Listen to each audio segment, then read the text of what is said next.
gusto ko nga sana maging state witness si Engineer Calalo para siya po ay pwedeng tumulong para ma-explain at maituro niya ano yung source ng korupsyon at ano po ang maaring solusyon dito. Kanina nagsalubong po kami sa Batangas Provincial Prosecutor's Office at hindi po siya nagko-comment masyado, pero sana pag-iisipan niya kung paano siya makakatulong pa para sa solusyon sa problemang ito, and hopefully some good will come out of it po. Ang masasabi ko din ay nauunawaan ko bakit mahirap ang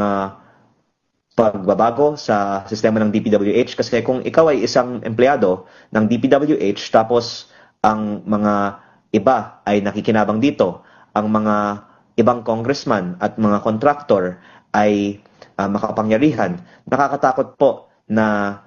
mag-speak out against this at baka magkakaroon ng retaliation pa. Kaya isa din sa mga reforma na tingin ko ay pwedeng isulong ay ang Whistleblower Protection Program para sa mga DPWH employees.